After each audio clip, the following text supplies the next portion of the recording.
nuevamente desde ahí nos salió, pero estamos en casa de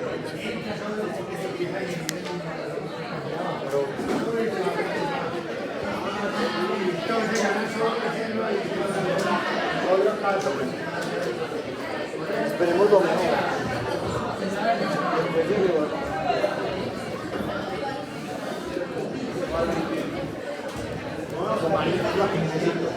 ¿Sabes qué va? Lo último que ahí va ahí. Estamos hablando de sí, pero estamos sí, pues que fuimos hablando de cómo quedaba el caso, cómo quedaba el caso, el esquema. ¿Estudiaste examen físico? Hablamos de Yo voy a ver video de eso de la correcto.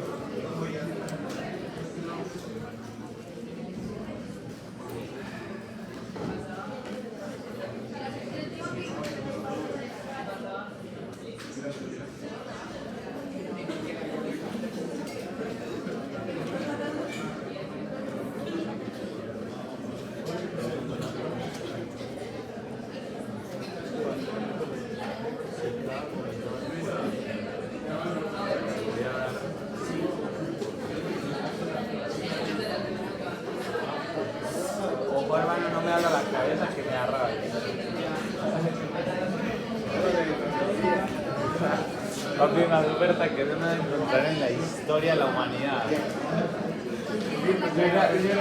tengo 4, o sea, yo doy una gomita a 4 hacer una mega oferta.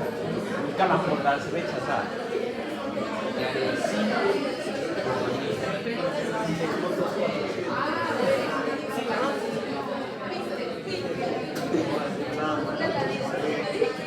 Y 7 por 2.800.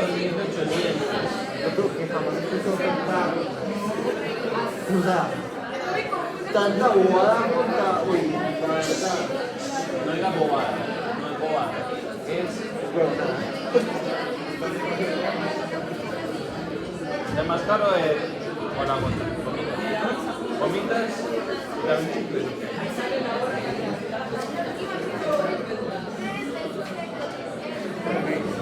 Tienes barretas, No, a mí no me gusta meter vareta. A mí solo me gusta el nivel nacional. ¡ay! Hay marica, En la mesa tenés por ahí 10 millones de pesos, huevón.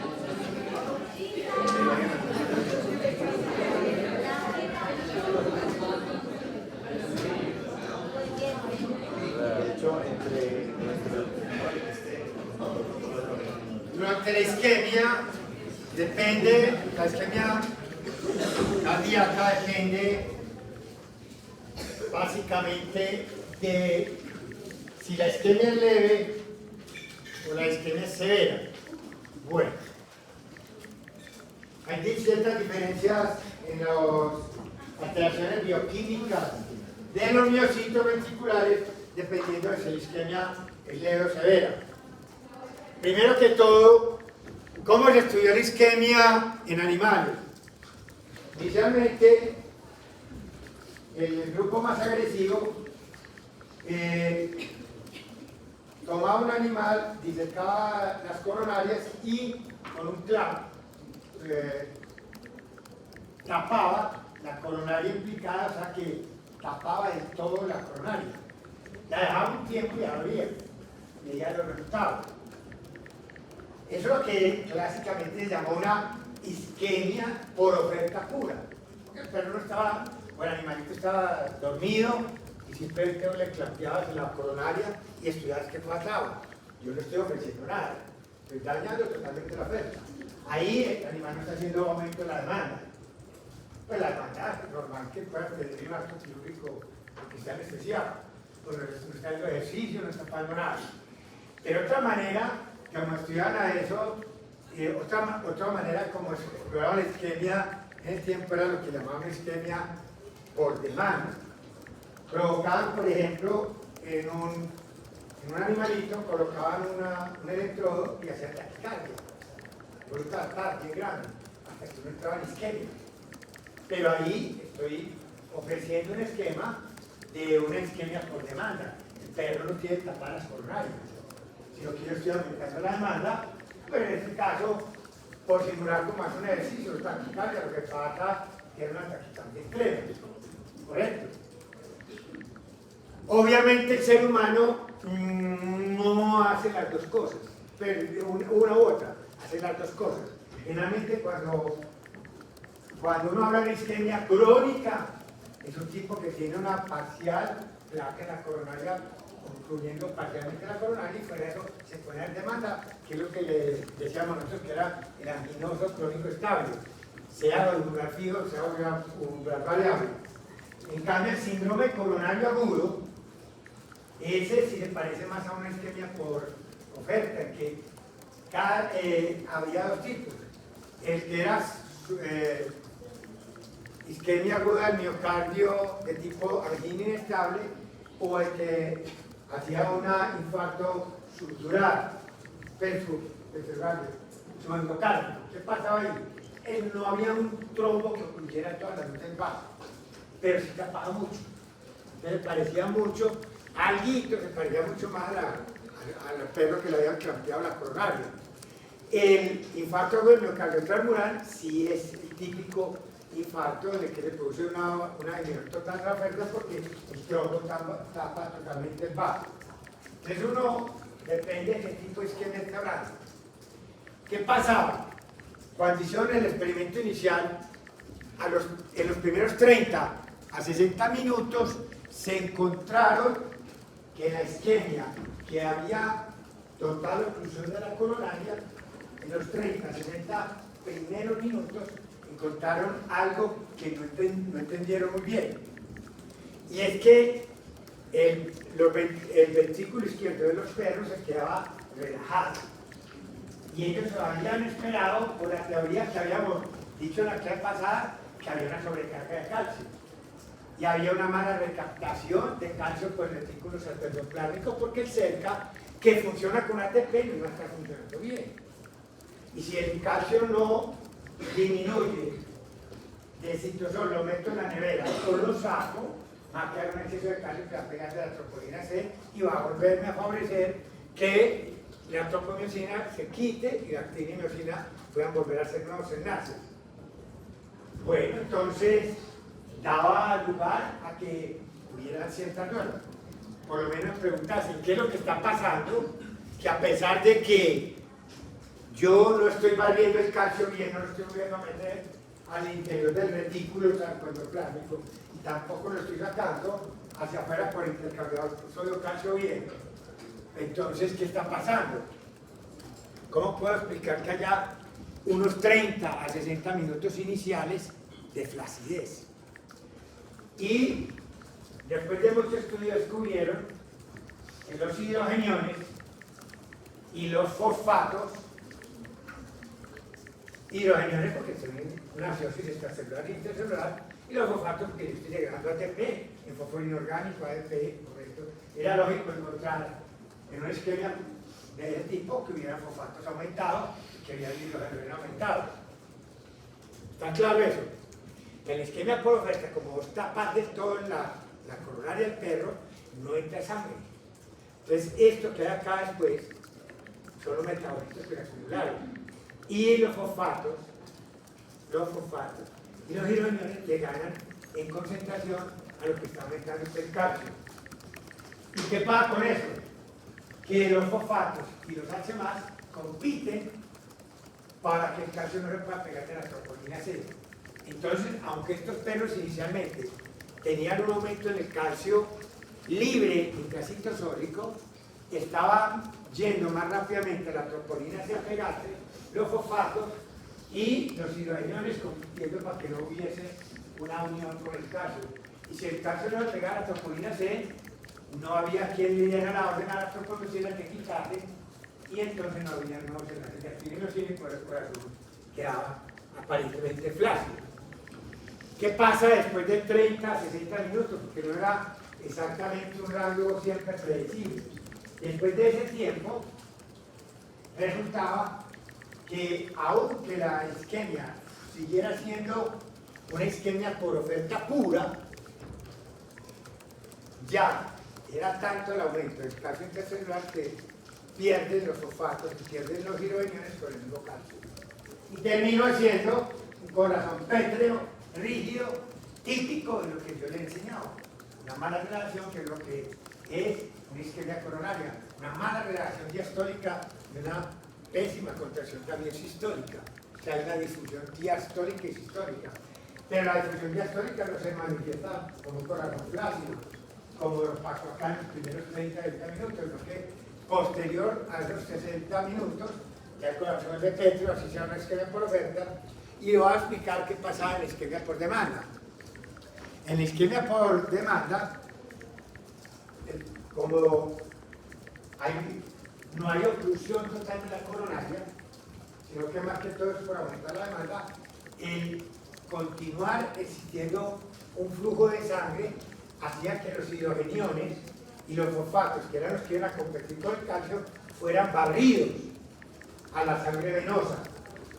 Y al irse los fosfatos y los hidrogeniones, de ahí la célula, con esa sobrecarga de calcio, no había competidores que tuvieran en ese momento para la troponina C. Y el calcio, indudablemente, se pegaba a la troponina C y no había esa competencia inicial que había cuando la isquemia era por oferta. Entonces, corazón, en esa isquemia por demanda, de una, de entrada, rígido, ni siquiera tiene un momento, ni siquiera de 30-70 minutos para ofrecer y decir uno que estaba verdaderamente relajado, pues, distendido, como plácido, por dicho. Eso está claro. Eso está escrito en la historia de la evolución, de cómo estudiaron esos animales. Entonces, eso por el lado para que quede claro. Lo otro es lo siguiente.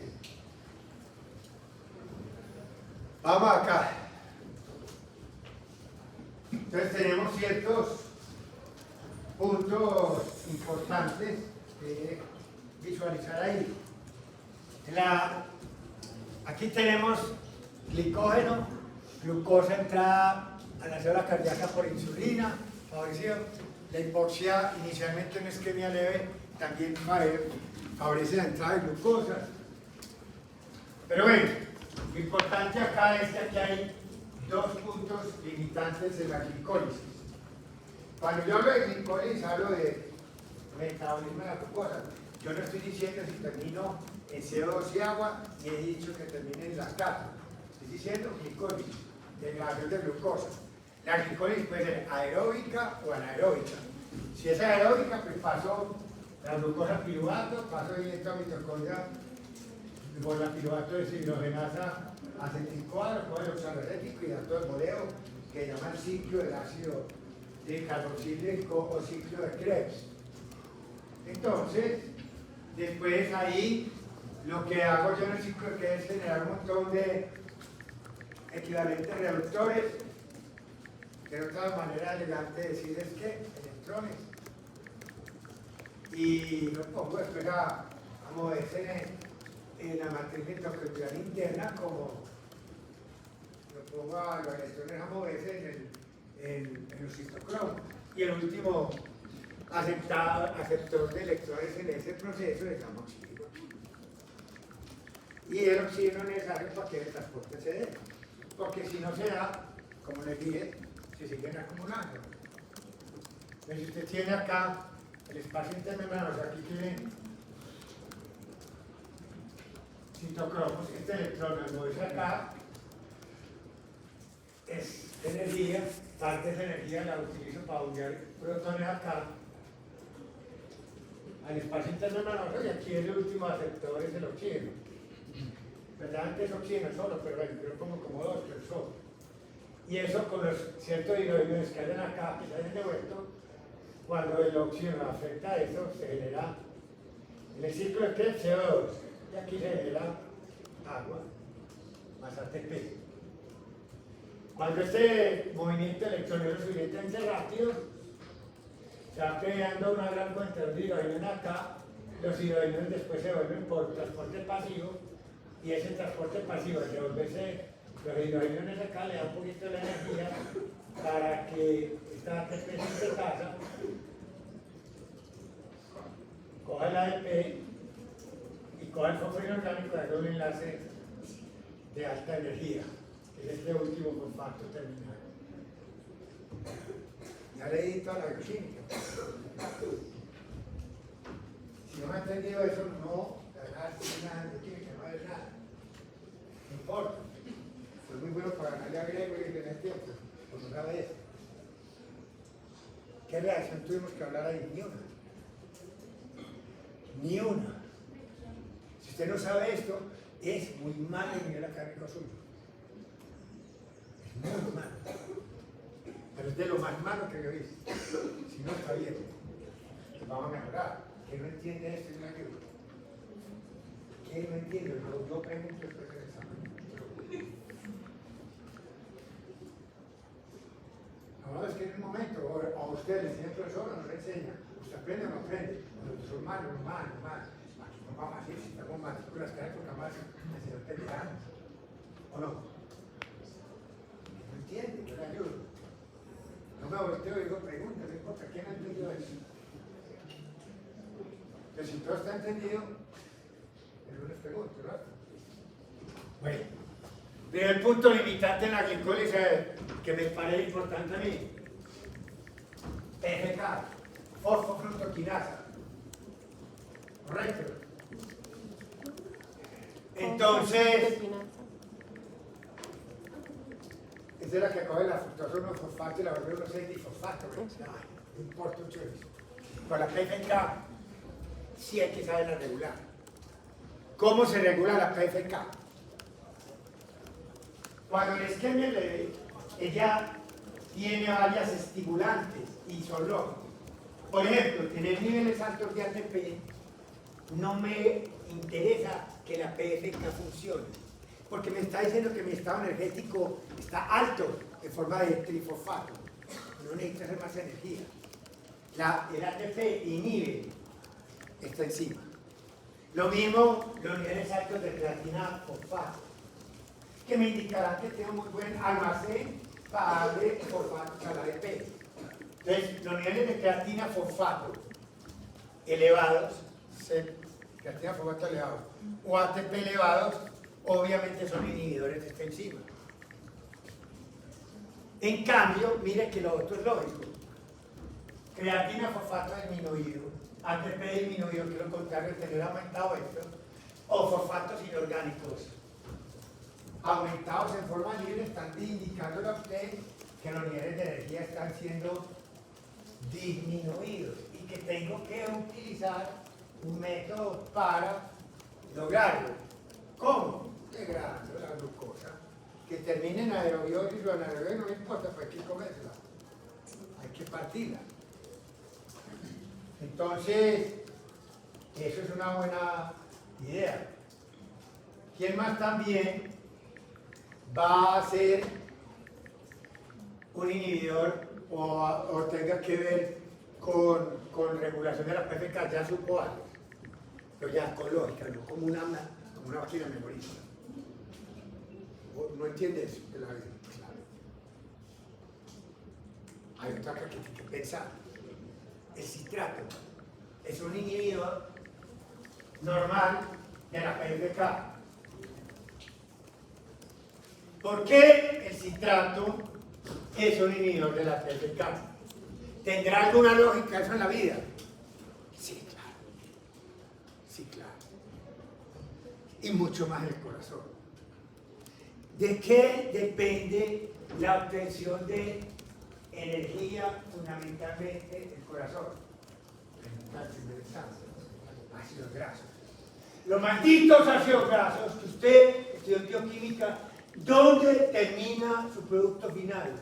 No es acetil-CoA. Si no aprendió eso, sí es un atraco total. Si ahora le colocan el mapa que de cualquier colegio, de cualquier parte, dicen 16 carbonos, termina partiendo de a 2. Eso es el acetil-CoA. Y eso se hace en el citosol. Ay, mi doctor, no jodas. En el citosol. Qué triste era con vos.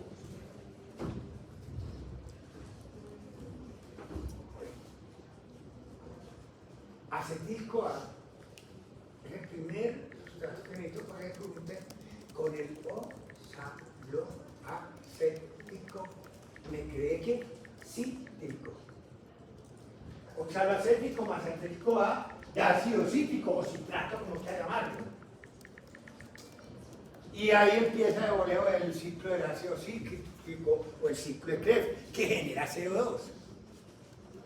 Es la única parte donde genera ahí CO2. La glicólisis anaerobia no genera CO2. Pero si yo voy a hacer aerobiosis, si genero CO2, por no en los citocromos. Lo genero con el ciclo del ácido cítrico. Ahora, resulta que los niveles de citrato se están aumentando producto, por ejemplo, yo estoy en muy buena fuente de grasas, esto es una buena fuente de acetil-CoA.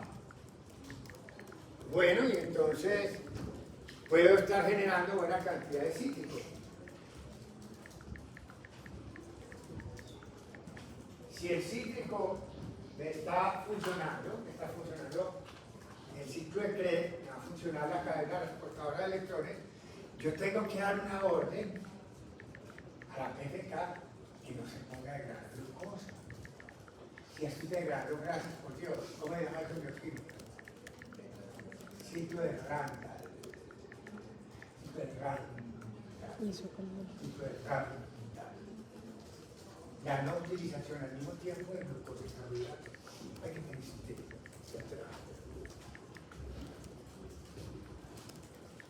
Qué tristeza. Que no puede como subir grasas y carbohidratos al mismo tiempo. Lo que les estoy diciendo.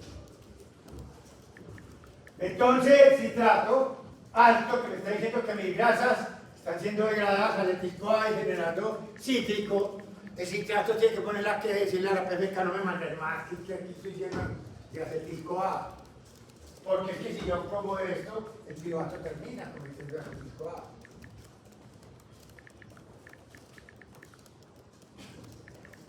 Cuando yo como grasas como fuente de energía, no como carbohidratos como fuente de energía, pensá, se llama ciclo de Randall. Pues no es porque le diga, llegó y le dijo la beta-oxidana le dijo a la glicólisis, ven, quédate calmada, ¿cómo lo dice? Ella no habla, ya no habla. El lenguaje que habla es un mensaje químico. El acetato inhibe la PFK. Ese es el mensaje, no es hablar. Es un segundo mensajero, que es el acumulador de sustrato. En cambio, cuando usted tiene isquemia, porque hay un desbalance entre la oferta de oxígeno y la demanda de oxígeno, y este transporte de electrones no es tan eficiente. Si acá no es eficiente y no hay quien acepte acá, pues hay algunos que aceptan el electrón, pero hay mitocondrias que estén mal funcionando. Si esto no acepta, este electrón se queda acá, este queda acá, este me mueve acá, y acá llegan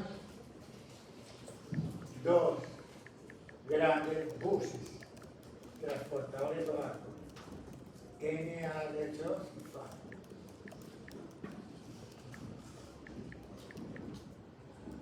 ¿De dónde viene eso? De donde quiera. De donde quiera. Primero, la glicólisis en el citosol, cuando lo hago, que no lo estoy haciendo, genera NH2, producto de la glicalidad del sulfato de hidrógeno. Única parte en la glicólisis que yo genero NH2. Son cosas que yo nunca me puedo olvidar. Y segundo, pues, allí no me acuerdo, porque yo siento que no me lo acuerdo, no me lo sé. Fui un mal estudiante, soy un mal estudiante de química ahora, porque me interesa estudiar eso todavía. Entonces que ahí, en ese boleo, de fumaratos, de revoleo, que generan lo que llamamos interruptores. O sea, NH2. Yo prefiero tener primero para todo ese día libre para estudiar. Y eso NH2, está metido en la mitocondria, son los que van a venir para acá, para desembarcar acá. Pero ¿cómo vas a embarcar si las caras no mueven?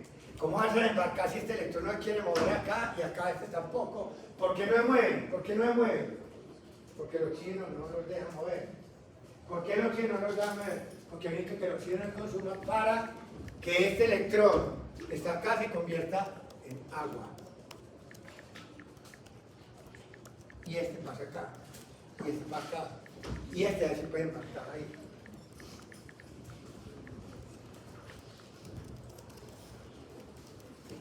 Entonces, va a haber un problema de verdad con la mitocondria. Porque empieza en la matriz mitocondrial a acumular este NH2. Y eso va a manifestarse en el citosol también. ¿Y qué pasa con el NH2? Pues todavía peor. Porque este NH2 que se acumula por no poderse embarcar es un inhibidor de la piruvato deshidrogenasa. El pirúvico no puede entrar a la mitocondria a convertirse en acetil-CoA. Entonces otra vez voy a bloquear mi misma aerobiosis. O sea, este NH2 me va a bloquear, vean, negativo sobre piruvato deshidrogenasa. ¿Correcto? Afortunadamente, ¿cómo están los niveles de cítrico? Pues si yo no tengo oxígeno, no puedo estar utilizando todo el mecanismo del ciclo de Krebs porque no se está. Puede que esté en alga del tipo ahí, ¿qué va a hacer? No puede utilizarlo porque el NH aumentado inhibe varias reacciones del ciclo de Krebs. Entonces, yo tengo que decir obligatoriamente que el citrato va a bajar. No está convirtiendo pirúvico en acetil-CoA. La detoxización no funciona bien porque no hay cómo seguir haciendo ciclo de Krebs y siguiendo esa aerobiosis. Entonces, el citrato va a disminuir. Ese citrato al disminuir, que es un indicativo indirecto de que no se está haciendo bien la beta-oxidación, me va a favorecer la estimulación de la PFK. O sea que ya tenemos otro estimulante para la PFK, la fosfoglucokinasa.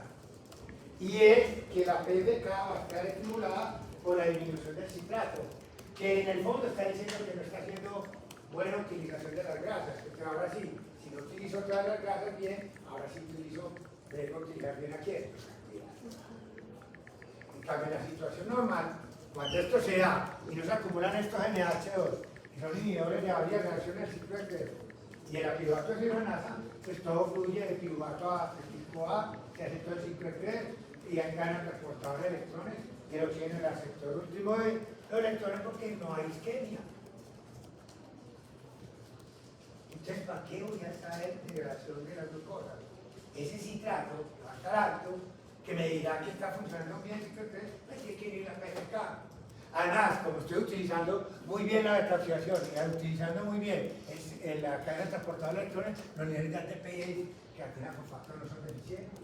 Tengo que ir a la PFK. ¿Qué más tengo que ir?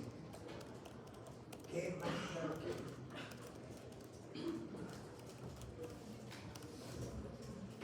Esto va a estar estimulado en isquemia aérea. Ya está determinado. Bueno. Segundo punto grave, las trionas. Esa maldita fructosa que termina las trionas. Cada fructosa de 6 y termina de 3. Unos 3 difosfolglicerato, después 1, 3 o 1 difosfolglicerato. Esa vaina, ahí hay una reacción catalizada por la glisaldehído del fosfato de trional, que convierte el glisaldehído trifosfato en 1,3 difosfolglicerato.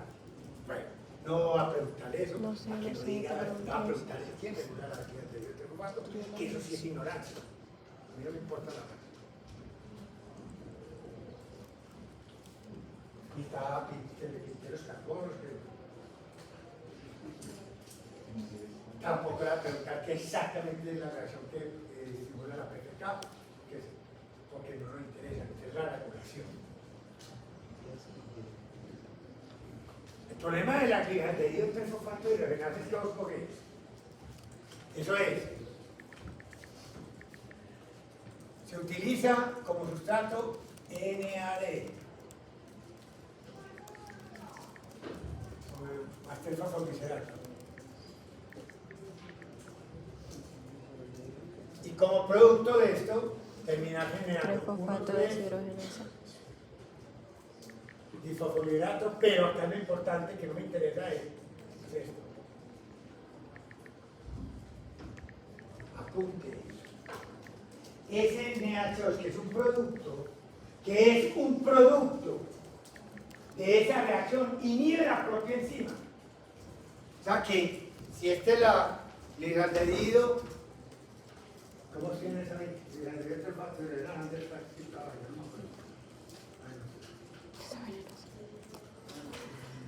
bueno, no importa. Liganderido 3-fosfato de deshidrogenasa. Y acá esto va a inhibir esto. Y eso es grave. Porque me va a frenar la glicólisis, el citosol. Y ahí sí, si yo no estoy utilizando esto,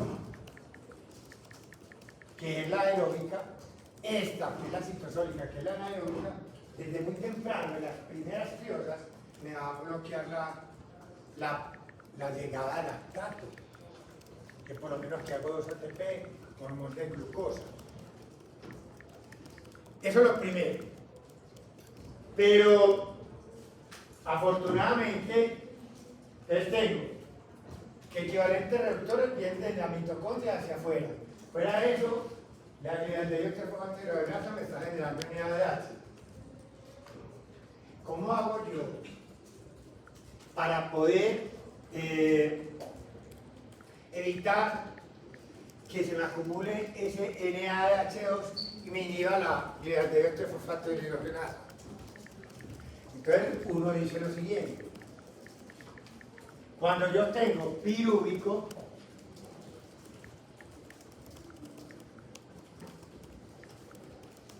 yo quiero volver al láctico, miren lo que hago.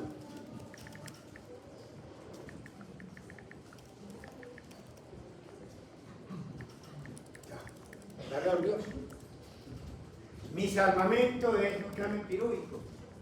El pirúvico me lo convierto en láctico, y el pirúvico, para convertirse en láctico, me pide NADH2 obligatoriamente. Mírenlo acá. P requiere NH2 para convertirse en lactato. ¿Y qué se vuelve a regenerar? El NAD. Y el NAD es un estimulador de la glicosilización de nada. Así como el NAH2 es un inhibidor, tener más del sustrato me favorece esta conversión. Y siempre que me quiera acumular este, lo meto a lactato. Pero con una sola condición final. Hay dos cosas que inhiben la glicosilización del fosfato de hidrogenasa. Primero, el NADH2, que se produce después de que sea la reacción de sus sustratos en sus respectivos productos, que son 1,3-DPG y NADH2. Y el segundo, que aquí sale muy claro, espero que ustedes lo vean, este aumento de lactato no se puede quedar ahí, en el tejido isquémico.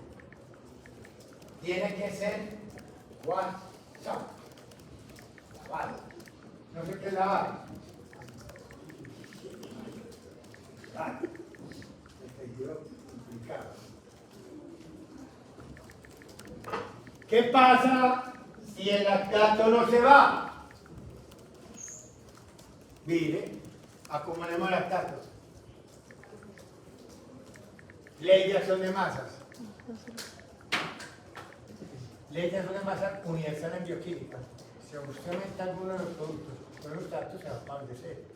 Si este lactato puede aumentar, algo tiran para acá otra vez. Y que tirar para el lado piruvato es generar ¿qué? NADH2, que a la vez el NH2 inhibe ¿a quién? El aldehído trifosfato hidrogenasa. Y el lactato es un inhibidor, ¿ves? El lactato es un inhibidor de la aldehído trifosfato hidrogenasa. Los dos inhibidores que existen en la glicólisis de la gliceral de hidro 3-fosfato deshidrogenasa son el lactato y el NADH2. aquí se acumulan, si no tuviera basado, acumularía este y además se está llenando NH2. Que no he podido, que me viene de la agregación del fosfato de venaza, que no fue capaz de convertirse en NAD porque el lactato se acumuló. Pues al uno se acumuló y ese es el problema. Pero acá sí va a haber lavado porque estaba en un esquema ¿qué? Leve. Entonces, como hay lavado, el lactato no acumula y esto todo ahora va cogiendo el NADH2 que se produjo por la glicaldehído del fosfato de cirovenasa y va continuamente a convertir el NADH2 en NAD. Y el NAD no es inhibidor del glicaldehído del fosfato de cirovenasa y el lactato ya está en la próstata, no está ya en el tejido isquémico cardíaco. Se fue, hubo un lavado. ¿Correcto? Eso es lo que tiene que saber disquemia leve mínimo cultural. Ahora supiera más con todo lo que la bioquímica implica. Mínimo debe saber eso. Otra vez, eso es vuelve y se ve cuarto. Cuarto en la repetición de tercero por unas 2 o 3 pistas más. Por el que es bueno en tercero, tiene éxito en cuarto. Y el que es malo en tercero tiene muy buenas probabilidades de fracasar en cuarto. Asociación. Si te ha apostado. Bueno, por el tercero queda la toda. Es que este se me hace inmundamente importante, demasiado. Demasiado. Y espera la otra semana con vamos a morar. Amarles con todo y a mejorar. Uno que puede hacer eso, acepta el reto porque sabe que el docente es capaz de enseñarle cosas buenas. Que es capaz de aprender cosas buenas. Usted no puede ser menor que el profesor, porque es mejor que uno. Para no que mi persona tiene que estudiar bastante. Y eso es lo que se busca, que a uno lo superen con calidad de trato de medio. Isquemia severa. Ya vamos a pasar a que este punto es severa. No importa. Severa, ya muy fregado uno. ¿Qué va a pasar con la palabra severa? Por acá, la PFK sigue con el mismo tirito.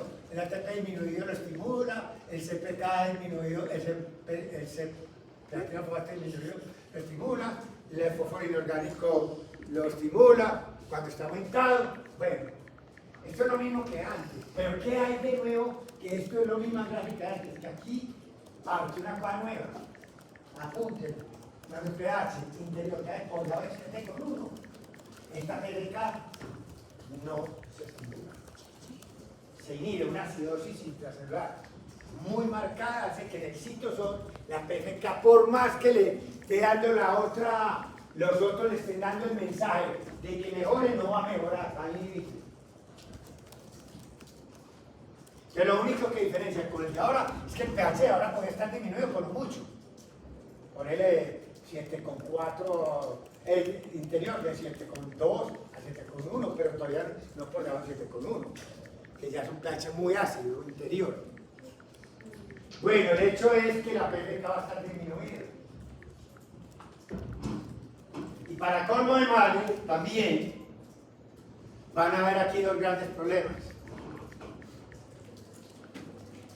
Ante la mala irrigación, porque la isquemia severa hasta allá, ahora sí que está ya no encuentra sangre. El barrido del lactato no es bueno. Entonces mire que aquí coloca washout disminuido, el lactato aumentado.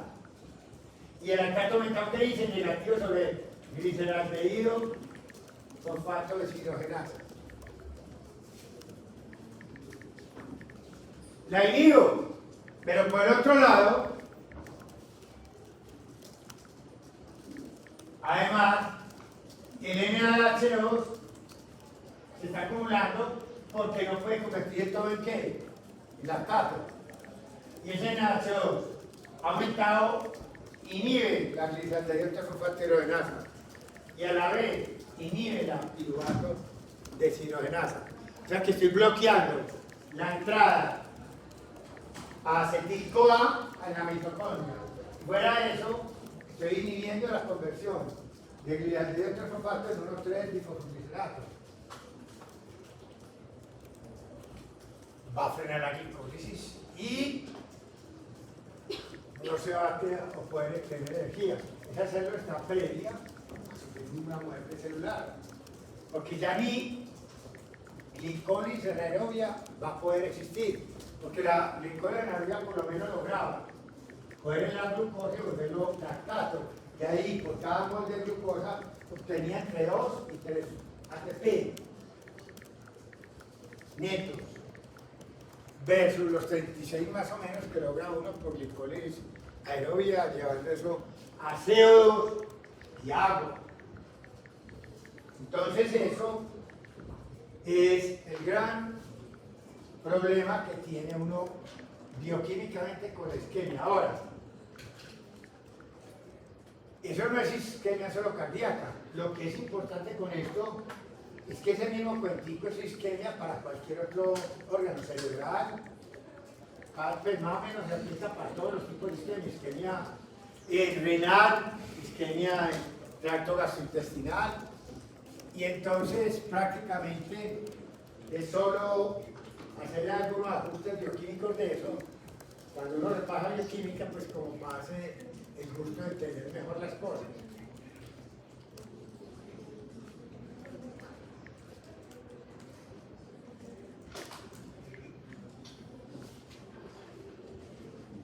Hasta aquí hay una pregunta, pregunte tranquilo.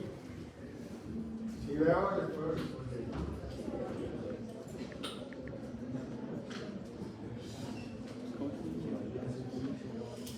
Sí.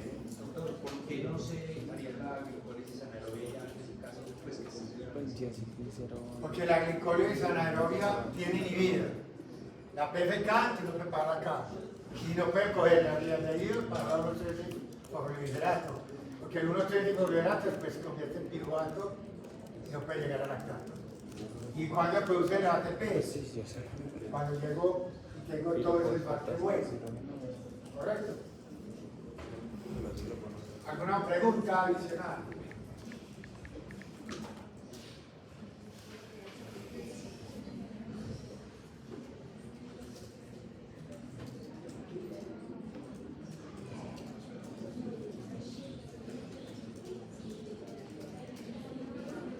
Ya gráfica no lo había mostrado antes, pero es simplemente para que usted le dé un ataque estaciante, mire una zona de bifurcación de una arteria donde hay la aterosclerosis. Mire lo que dice acá, low shear stress, más o menos de 4 libras por centímetro cuadrado. Mire el shear stress acá, más de 15. Acá es donde el flujo se desorganiza y se vuelve como turbulento, y al desorganizarse no da una buena síntesis de óxido nítrico. En cambio acá, que el flujo va más directo, que aquí ya tiene que dar una curva, esta chile acá es más bajo y se asocia con una mala producción de óxido nítrico. Esa es la razón de por qué en las bifurcaciones uno tiene, mira acá, en la bifurcación, en el borde interno, acá. Ahora la aterosclerosis no da las mismas partes, no coge toda la circunferencia del vaso, coge la zona que me decís, me tiene una angiografía con medio de contraste, donde uno ve que hay una zona que no llena, dos pedacitos, la que hay acá, porque aquí está la placa fregando la vida. Correcto. Eso era para simplemente, acá es para cuando uno tiene un síndrome coronario agudo, un accidente de placa y forma un trombo, pues uno tiene dos maneras para, una manera quirúrgica de abordar eso, es colocar un balón, un catéter con balón en una punta, mírenlo ahí, pero no voy a hacer una rejilla, que es un stent, pero yo puedo meter el balón desinflado en la punta del catéter, el balón desinflado en la punta del catéter, sin rejilla. Es lo que llama una PCI, percutánea coronary intervention. intervención cutánea, percutánea coronaria. Le cogen una radial o le cogen una arteria, no sé, axilar o acá, radial, y le meten el catéter, lo llevan allá y donde esté la zona de obstrucción, por rayos X, ellos ven dónde está la obstrucción y el baloncito, cuando lo colocan acá, el catéter, esta es la placa de aterosclerosis, entonces ellos inflan el balón y eso vuelve eso, señora, lo parten en fragmentos muy pequeños y eso no importa que embolice, porque son con los muy chiquitos que andan a microinflación. Es muy raro que es fácil. Correcto. Pero estoy destruyendo la placa. ¿Qué pasaba con eso, muchachos? Con esa angioplastia, se llama eso. Angioplastia con balón. Angioplastia con balón. PCI es una manera de intervención cutánea, percutánea coronaria. ¿Qué se hace en PCI? Puede ser angioplastia simple o angioplastia con stent. ¿Qué es la angioplastia simple? Simplemente el balón que yo lo inflo y rompe la placa y desinflo y saco otra vez el catéter con el balón desinflado. Eso hará entonces que yo vuelva a tapar la coronaria que estaba tapando un 80, 90 o un 100%, no sé. Pues de todas maneras, sea subendocárdico o transmural, eso está muy obstruido. Bueno, el hecho es el siguiente. Para esa cuestión, ¿por qué inventaron lo de los stents? Los stents se inventaron después fue porque cuando yo no usaba el stent, esto quedaba denudado y vuelve a empezar la matriz a crecer y se volvía a ocluirse.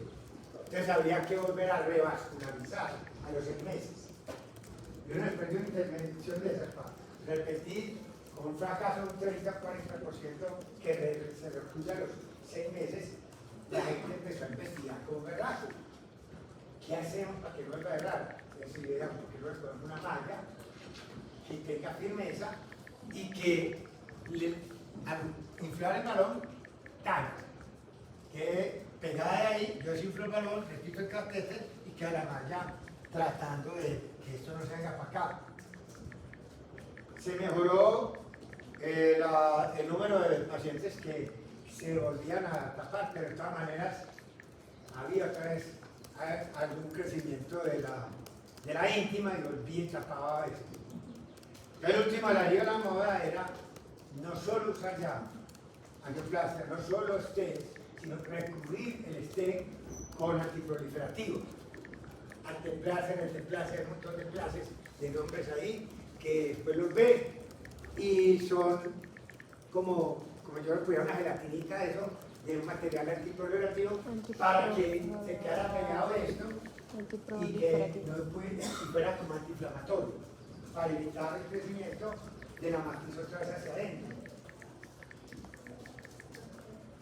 Sí, eso ha sido un éxito porque con eso todavía lograron ahora que el número de reestenosis que se vuelvan a hacer es mucho menor y además con resultados mucho mejores verdaderamente. El problemita es más caro, ¿no? No veo que a vos te coloque una PS, un stent sin recubierta o un stent con recubierta. Realizaron varios milloncitos de pesos. ¿Usted sabe a quién le ponen a la mayoría de la gente? Un intermedio que no es restenosa como la angioplastia zona, pero que tampoco es tan bueno como el que tiene el huyente, se llama eso. Bueno, eso es lo que llama angioplastia con el. ¿Qué puedo hacer yo? No en los trombos que no han obstruido del todo, o sea, en los que dan infarto del subendocardio no, sino en los que ocluyen del todo, cuando usted no tiene en el hospital el personal adecuado, o en el momento no está el método quirúrgico para hacerlo en el momento, y el paciente tiene una obstrucción total de la coronaria, o sea que hizo un infarto transmural. Una alternativa, siempre y cuando sea bien temprana, es hacer trombolisis, utilizar terapia fibrinolítica para destrozar el coágulo de fibrina.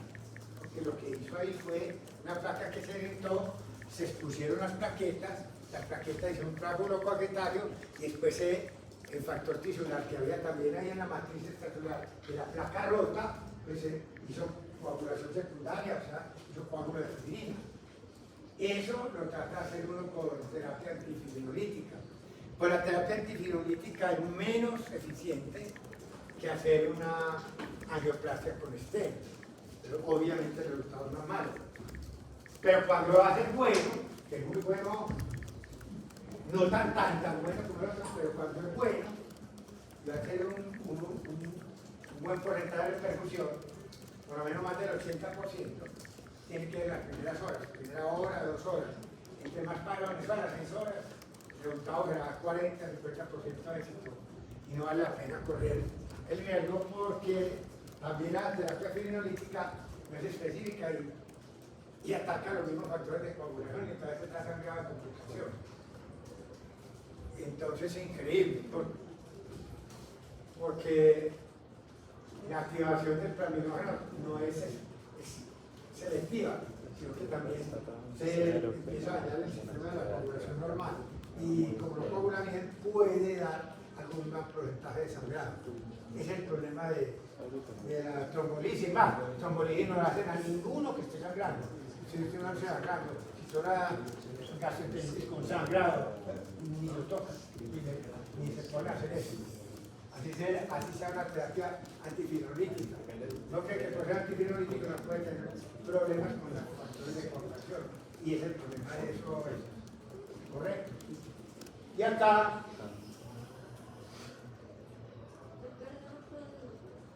¿cómo?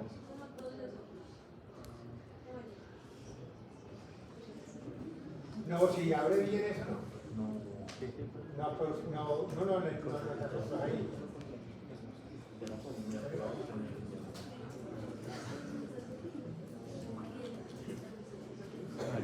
Y acá está la otra alternativa.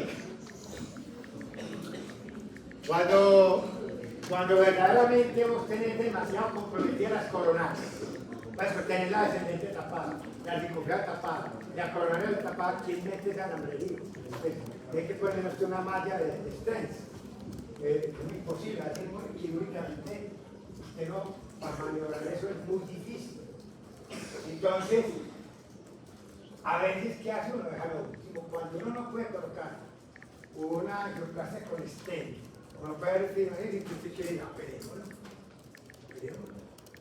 Entonces, hagámosle un bypass coronario en el cual, supuestamente aquí tenemos la mamaria interna, mire que la conecto directamente distal al sitio donde esté la placa. Y ese es un graf de mamaria interna.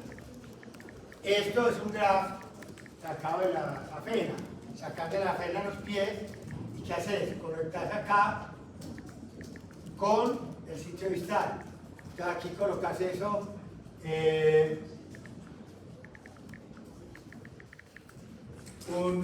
un graf, pero de una vez, que es lo que yo le decía a usted, que ahí tengo cierto problemita que en el tiempo, esto a 10 años todavía funciona al 80%, y ya tapa más de la mitad.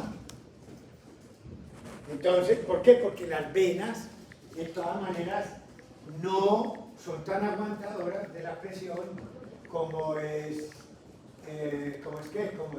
aquí tengo que colocar,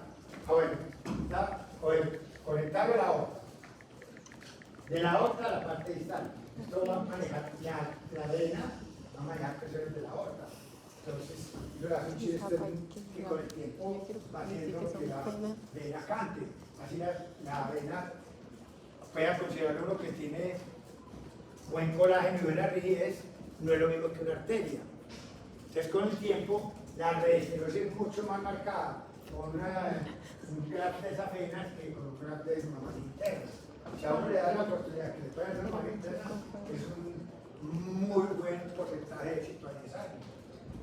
Y hay que ver una cirugía a corazón abierto, cae la vena acá, rompe todas las costillas, nosotros se fueron para un mes medio con todo el dolor. Entonces, pues, si era la oportunidad, no nos vamos a poner una carrera.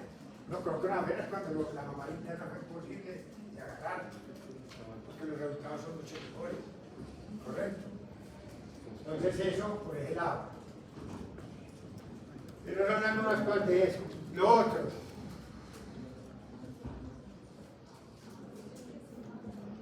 Nosotros sí ganamos. No.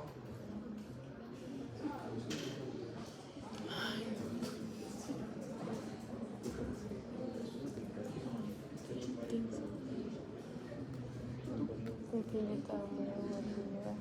Yo sí estoy en el tesoro, ¿sabes? Lo que me tengo en un coworking.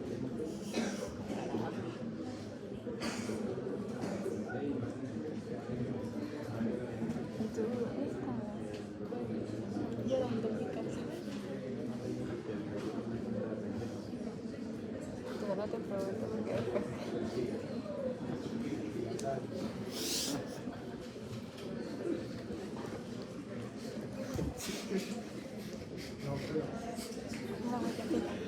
¿Dónde estás, tía? Algo de para enfatizar sobre la clínica es, en una isquemia,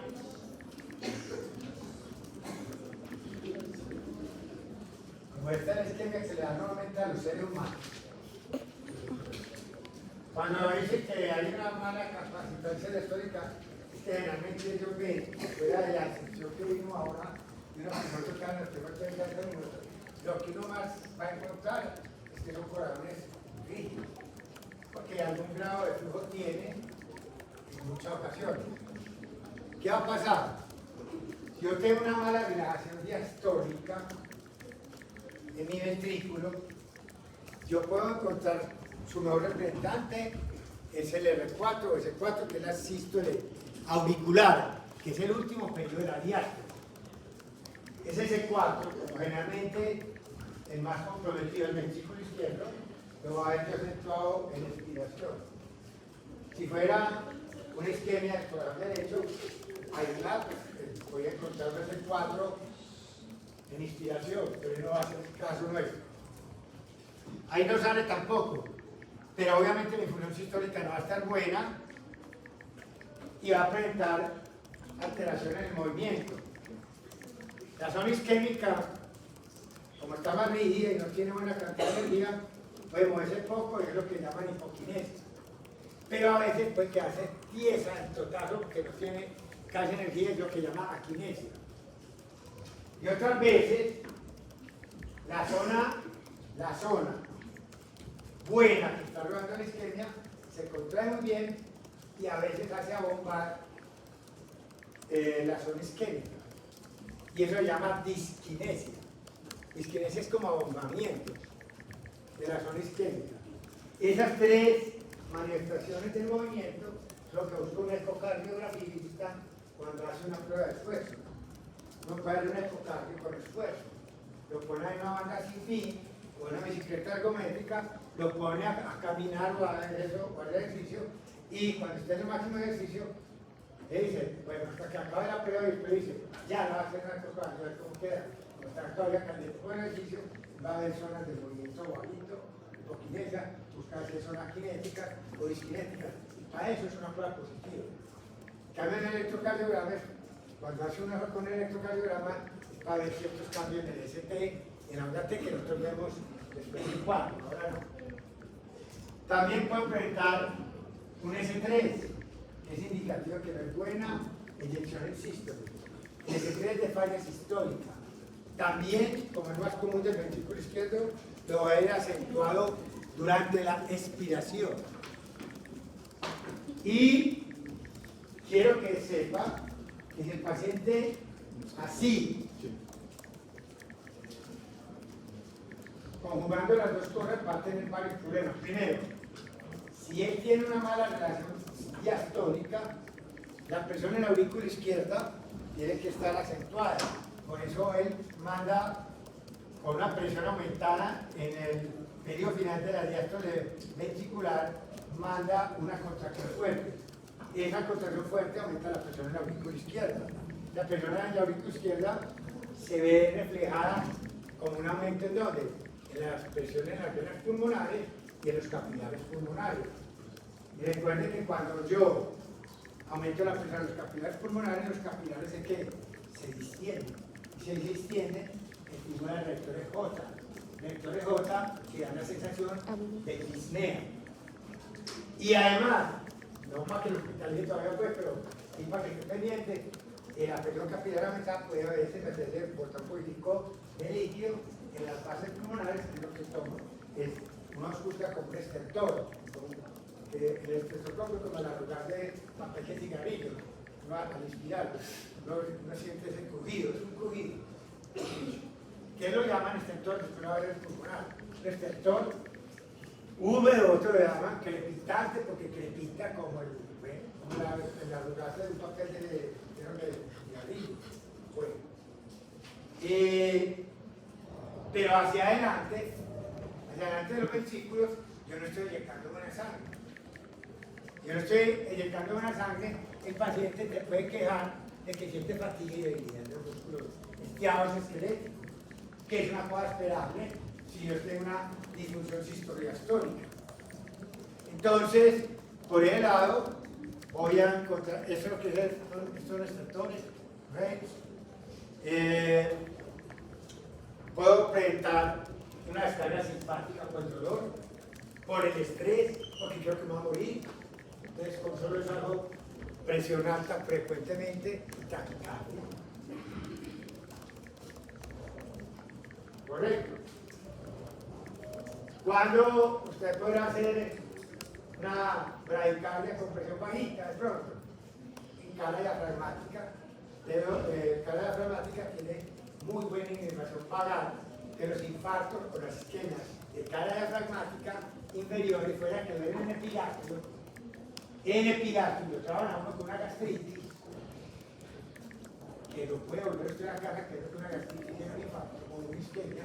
Esos pacientes, en ese caso, es bueno uno darse cuenta que puede ser una isquemia de cala diafragmática. ¿Qué tiene? No lo deje ir con el dolor a la casa. Mientras descarte que vaya a ser isquemia, que tiene nitroglicerina para hacer isquemia, si no va a ser un infarto, y si no le quitó, ahí tiene la conducta para decir que no va para casa y le hace una geografía, lo que sea, pero le tiene que tratar. Una gastritis que no vaya para casa no es gastritis. Eso es otra cosa. Con las terapias que hay para inflamación péptica, ahora es imposible que con droga intravenosa no vayan a quitar un dolor epigastrio, si es por una enfermedad péptica. Bueno, el hecho es que esa sería una excepción en que pues, no te diera taquicardia y la presión alta. Pero la gran mayoría de las isquemias dan taquicardia y la presión alta porque es simpático. Es inotrópico positivo y es clorotrópico positivo. Ahora, ya cuando se infarta también hay infartos que pueden dar hipotensión con bradicardia, porque tiene más del 40%. Es lo que llama mucho cardiogénico, pero es ya es porque está infartado. Estoy hablando de isquemia, todavía es un infarto.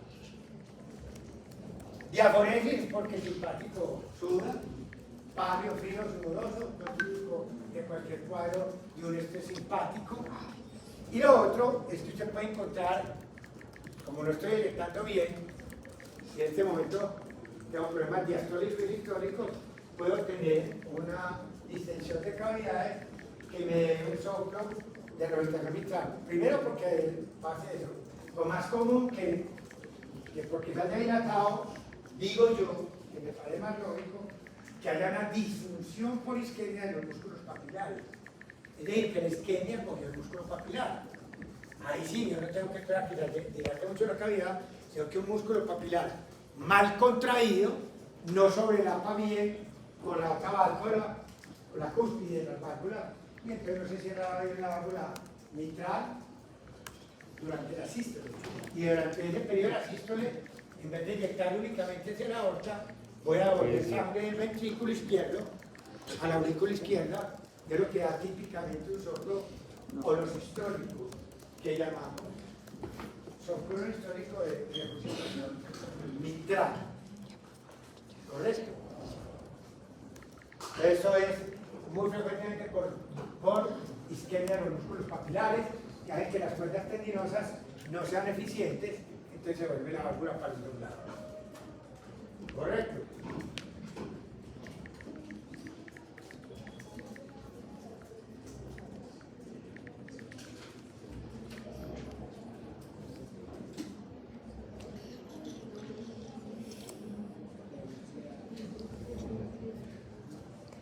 Recondicionamiento isquémico cardíaco.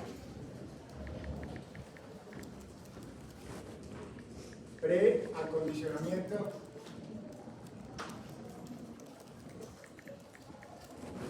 isquémico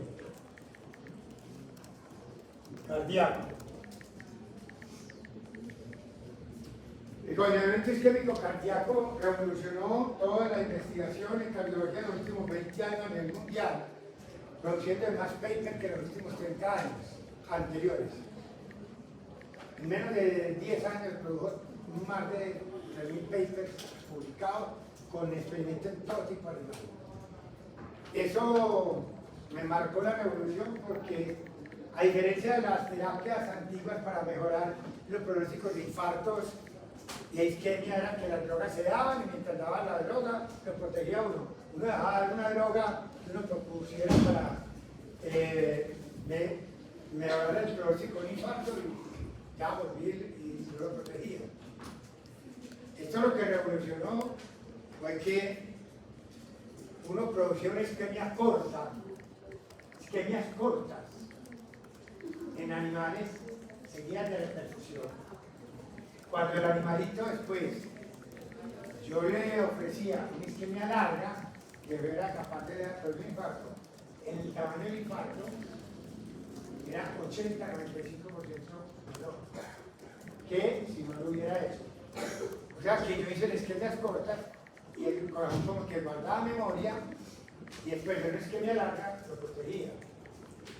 Eso fue en el 87, creo que fue Jenny y otro man ahí. Bueno, hicieron lo siguiente. Grupo inicial de perros. Hace lo siguiente. 5 minutos de isquemia. 5 de reperfusión. Les tomamos 5 de isquemia corta, reperfundo, 5 de isquemia, reperfundo, 5 de isquemia, reperfundo, 5 de isquemia, reperfundo. 4 episodios de isquemia seguidos de reperfusión. Grupos de perro control, que es un grupo control que no va a hacer lo que a este le dice. Este es mi grupo en que yo intervino. Acá no intervino para nada. No le causo ningún periodo de isquemia. Y obviamente no puede reperfusión porque está todo reperfundido. ¿Correcto? A los dos, al terminar este periodo de 20 minutos pues, de isquemia, a este le produjo 40 minutos, y a este 40 minutos de una isquemia larga. En los perros yo garantizaba con 20 minutos que yo vi el infarto. Yo lo que quería era producir un infarto. Y lo que buscaba era ver qué diferencia había en el tamaño del infarto en los perros de arriba con los de abajo. Obviamente todo el mundo decía a uno de ellos, dijo, como mongólico, si a los de arriba les diste 20 minutos más de isquemia, el tamaño del infarto debe ser una marranadamente mayor. Pues fue totalmente al revés de las críticas que le hicieron a ellos. El tamaño del infarto de estos perros fue mucho menor. 80% menor del tamaño del infarto que este. Bueno, aquí se dio una repercusión de varios días. Repercutían, después de los 4 días de repercusión, sacaban el corazón del animal y le hacían tinción con metiltetrazolio.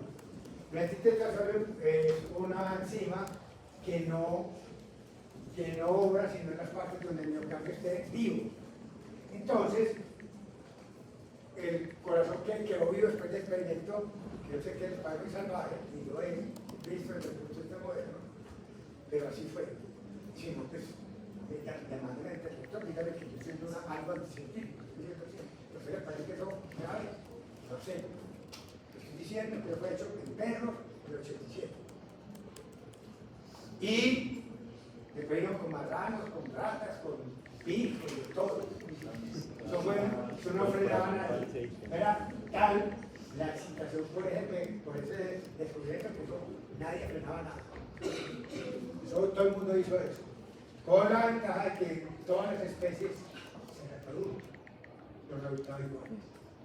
O sea que no era como los otros protocolos antes del descubrimiento del precondicionamiento isquémico en que funcionaban ratas y los perros, que jirafas, que eso era el todo. Donde usted actuara siempre reproducía los mismos resultados. Entonces era una cosa interesante. Por eso es que hay gente que trabajó más que ratitas después, para no sacrificar animales mayores. Después eran ratas, ¿no? Eso fuera conejos y todo eso. La cuestión era que yo podía manchar la zona y pasar porque cogía el tetrasóleo. Es que era una zona pálida, blanca. Y yo después con ciertos aparaticos o con una, bueno, ¿cómo se llama esto? Con compás podía marcar el área de impacto. Y así es que lo hacía. Y fue cuando descubrieron eso. ¿Cuál era el problema? Eso fue lo que llamamos precondicionamiento clásico. Miren. Pero ¿cuál era el problema de eso? El precondicionamiento clásico en 1 a 3 horas se perdía. No protegía sino 1 a 3 horas. Si yo hacía esto mismo, cogía el pelo a las 4 horas, no quedaba fregado. No le hervía. O sea, eso protegía 1 a 3 horas. Entonces, esto entró un poquito en desgracia. Porque los tan cortos, ¿cómo vamos a hacer para utilizar eso en la clínica? Después un grupo trabajando en conejos, 1993, repitió este esquema, pero en conejos, ¿correcto? Y le dio por decir, yo voy, pues por ejemplo, error, cogí unos conejos a las 12 horas, después de dar esto 2 horas antes, pero es que las cortes con la perfusión, autogrupo, no hizo nada, y a las 12 horas cogió al grupo de conejos que le hizo isquemia con la perfusión y le repitió una isquemia larga que le faltaba, supuestamente, y a estos otros también. Y otra vez el tamaño del infarto le dio bien. Si lo hacía a las 3 horas de haber hecho esto, a las 4, a las 5, a las 6, yo le daba. Entonces, a las 6 o 12 horas de haber hecho esto, se volvió a ver otra nueva ventana de protección que llamaron precondicionamiento activo, que lo acá. 6 horas y duraba entre 1 a 3 días. Nosotros decíamos que duraba pues más, ¿no? Duraba más días pues.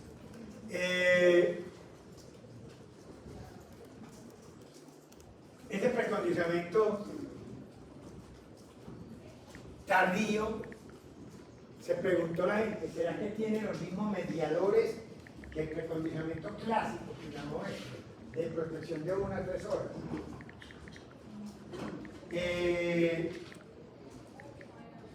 No, aquí se propusieron un montón de candidatos como adenosina, canales de potasio dependientes, alfa-1, un montón de cosas que no vale la pena ahora narrar, pero eran sustancias que ya estaban preformadas, no había que dar ninguna orden genética. En cambio, este grupo muy inteligentemente pensó, los determinantes del precondicionamiento isquémico tardío no pueden ser los mismos los tempranos porque yo necesito 3 a 6 horas para dar una orden genética. Ahí deben estar funcionando. Mientras tanto, factores de transcripción que se tienen que hacer para ir al núcleo y yo solo empiezo a ver el resultado muchas horas después. Y entonces ellos propusieron que después de ciertas horas el precondicionamiento llamado segunda ventana de protección lo explicarían genes expresados que no se daban en el temprano porque eran muy rápido para que una orden genética fuera dada. En cambio aquí ya había un tiempo de 6 a 12 horas. por lo menos yo pueda plantear que ya se había dado ciertos genes para producirse. Ahí se encontraron dos grandes genes e increíblemente que son los supuestamente responsables últimos del precondicionamiento tardío. Es el óxido nítrico inducible, pero no en cantidades cuadradas. O sea que lo que más rabia dio es que la óxido nítrico sintetasa inducible protegía contra esa, era responsable de esto. Para el óxido nítrico sintetasa inducible en cantidades no exageradas da una orden para sintetizar prostaglandinas, vasodilatadores y protectoras que son la E2 y la I2. O sea, estimular la COX. De manera que se produjeran buena cantidad de prostaglandinas que fueran protectoras.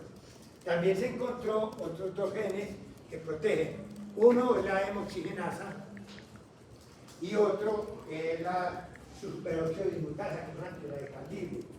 La hemoxigenasa también trabaja porque hemoxigenasa convierte la bilirrubina en biliverdina y en monóxido de carbono. Y la bilirrubina y el monóxido de carbono, que son vasodilatadores y antirradicales libres. Y por ese mecanismo fue que se llegó a proponer que esto, pues, nosotros lo vemos más en cuarto, pero miren en el fondo quiénes son los que protegen. Inos, ordos, hemoxigenasa, superóxido dismutasa, tanto magnesio como esta célula. Pues, ¿cómo llamarse? Listo.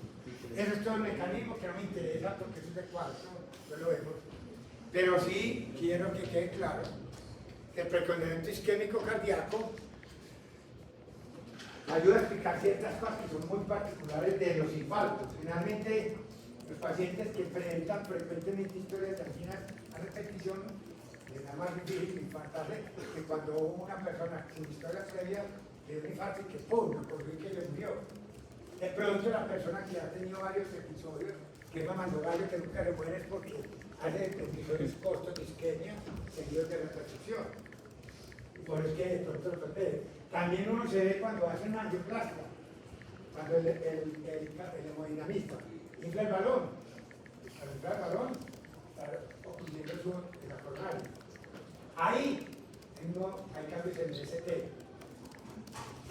Vuelve a decir, vuelve a inflar porque le hace varios pedacitos. Entonces, a veces se cambia la placa, lo simple decir. La segunda inflada, no menos, la isquemia. Y la tercera inflada casi no duele, ni no duele nada. También una manera de comprobar que hay predominio isquémico de una. Ahí sí no es pues el tardío, sino temprano. Bueno,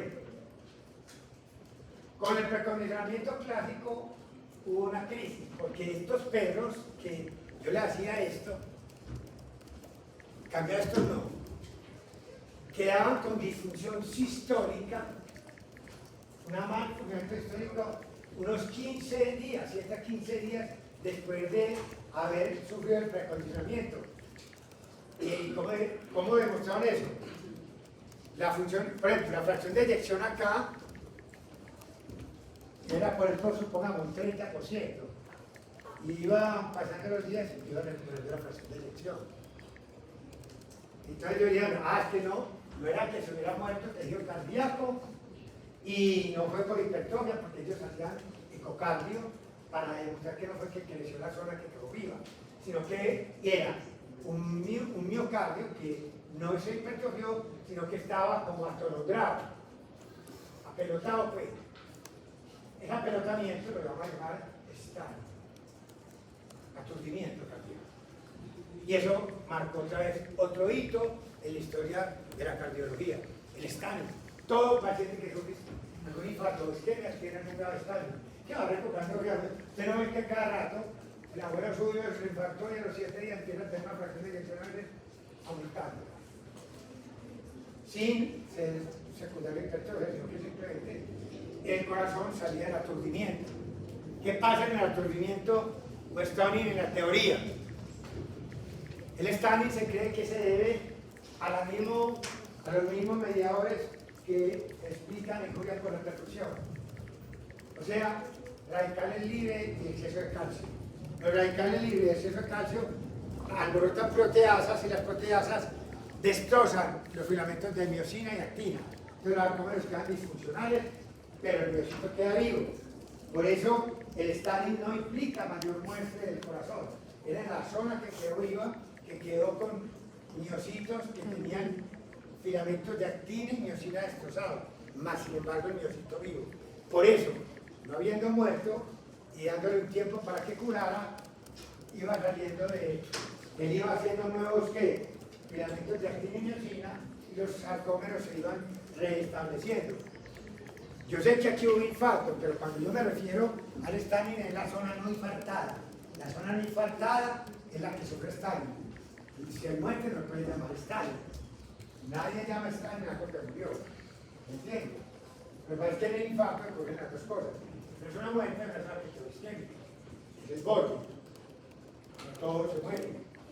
O yo puedo tener una isquemia que siempre está acostado. ¿Cómo le hicieron los conejos? No puedo una isquemia larga, no es isquemia corta, se llama la producción. Y había partes del corazón que quedan aturdidos y se forman varias días de recuperar. Es una manera de comprobar que no sea por infarto. ¿Qué pasa en el precondicionamiento tardío?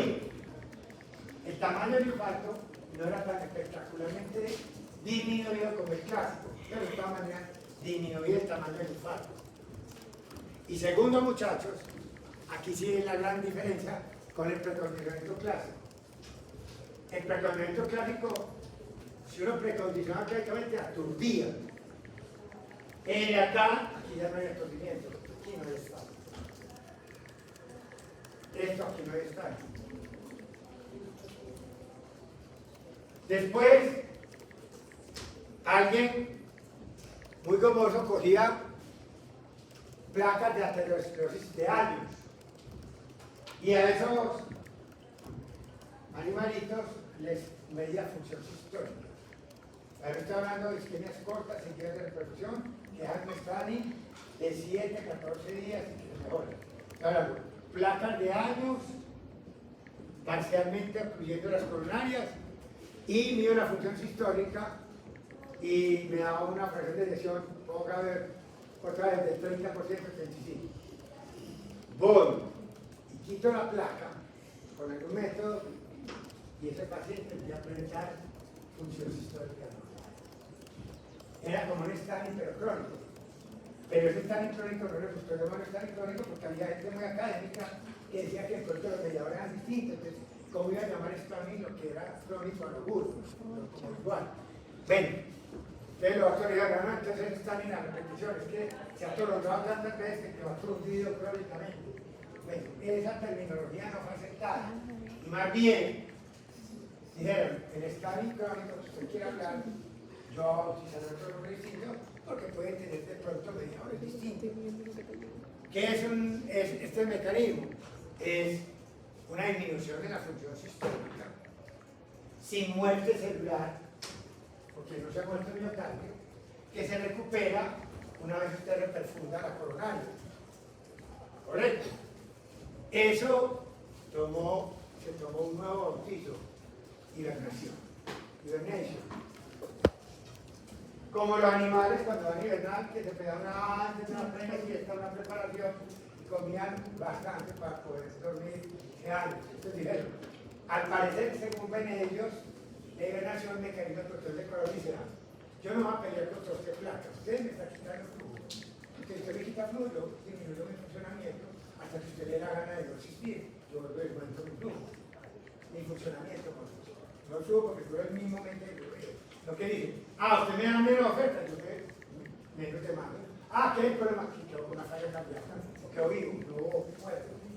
Entonces, la hibernación es un mecanismo de protección, como diciendo el organismo, el corazón diciendo como si fuera inteligente, que si no le da una buena oferta durante años, él demanda un consumo de oxígeno pírrico más bajito, pero que sea suficiente para la oferta que le da disminuida. Dice, usted me da poquito, pues funciona un poquito. Usted me da más, pues funciona más. Pero usted me ha venido dando poco oxígeno durante estos años, pues ese funcionamiento va a quedar varios años mientras pobre siga corrigiendo La demostración es que esa hibernación existe, se comprueba que no hay muerte celular y vos destapar la coronaria, pues empieza a funcionar el corazón como si estuviera completamente normal. ¿Correcto o no? ¿Queda claro eso o no?